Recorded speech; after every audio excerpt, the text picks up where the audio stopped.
Hey guys, welcome back to the channel, and today we'll be discussing about a topic which is an easy one but a rather confusing one. It is diffusion and osmosis. So starting with the presentation, first is the definition, which is diffusion is the movement of particles from an area of higher concentration to lower concentration, whereas osmosis is the movement of solvent particles across a semi-permeable membrane from a dilute solution into a concentrated solution. Solvent will be always more in a dilute solution, that's why it is dilute, and solvent will be less in a concentrated solution, that why it is concentrated solution. In this, the solute is more, the solvent is less. So in any ways, the movement is from higher concentration to lower concentration.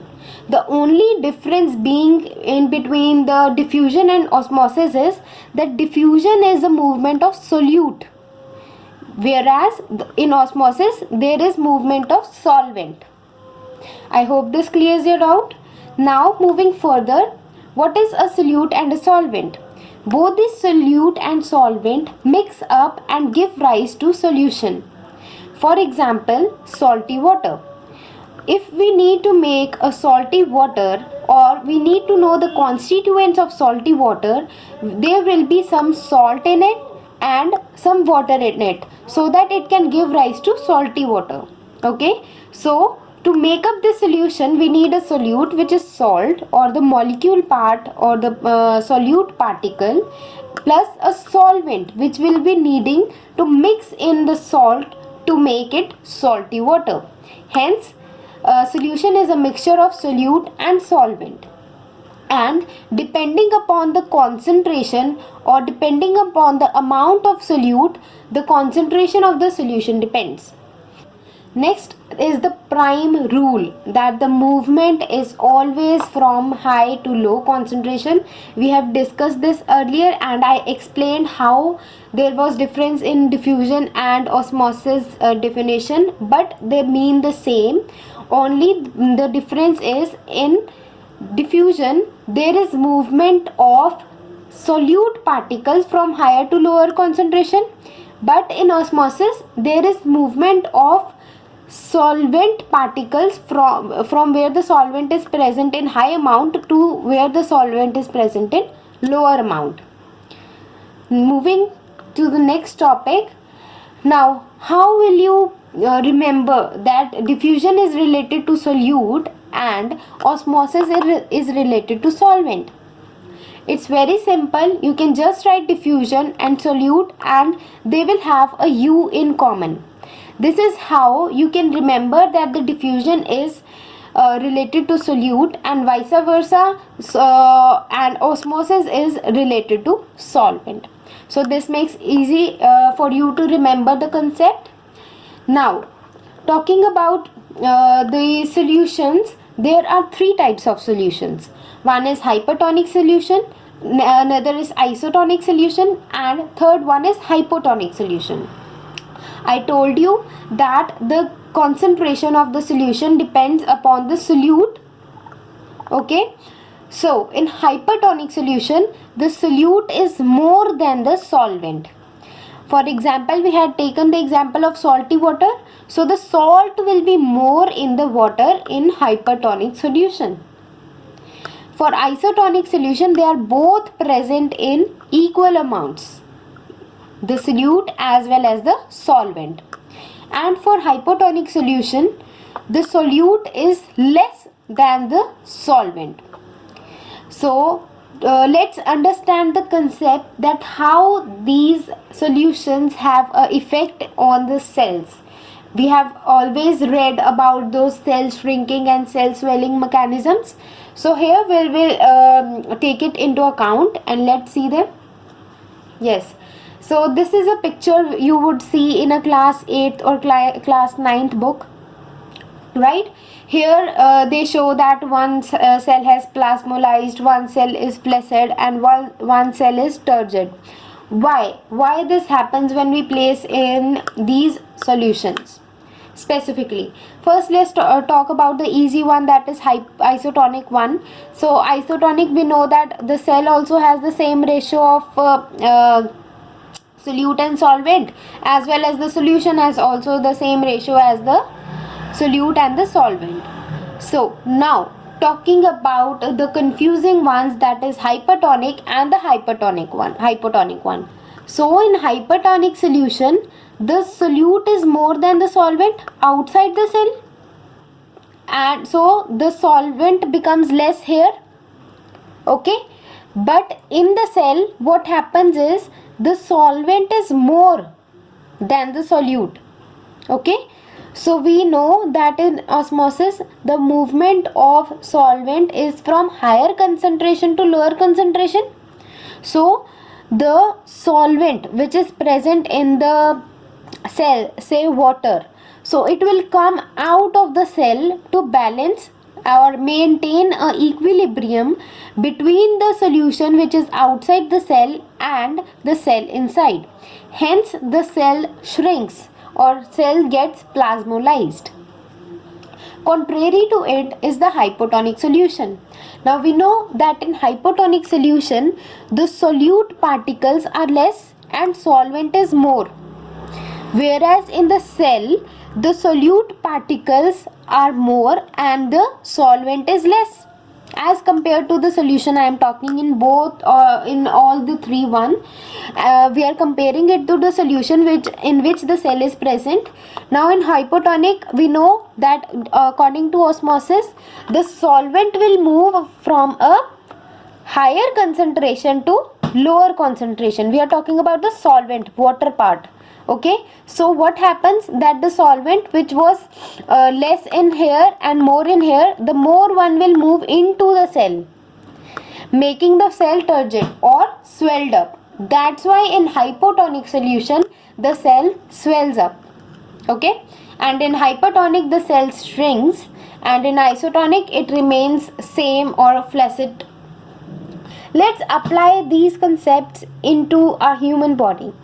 Talking about diffusion first, the main part where the diffusion occurs is the lungs.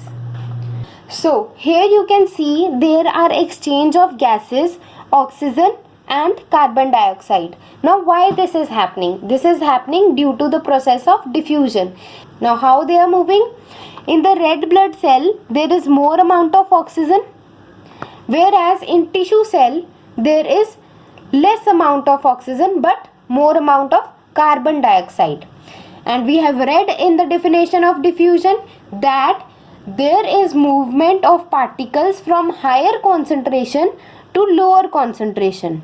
Now here the carbon dioxide is high, fine, so it will move into the red blood cell, and in exchange, because oxygen was more in the red blood cell, it will move into the tissues, making them oxygenated. Fine. Now this is the transfer of oxygen from the RBC to the tissues. So what happens here? The oxygen was more, the oxygen will travel into the tissue, and in exchange here the carbon dioxide was more, so carbon dioxide will move into the red blood cell, and that red blood cell will go into the lungs for oxygenation further. So this is how diffusion is applicable in human body. Fine. Now moving on to the process of osmosis. Although there are various systems in which the osmosis occurred, I would like to take the example of this GI system because it is very easy to understand, and one can grasp the knowledge very easily through it. So first of all, the food will be ingested. Fine. Once the food is ingested, it goes into the stomach, and here it mixes with all the acid and whatever the stomach secretes and makes chyme, right? So that chyme travels into the small intestine. Fine.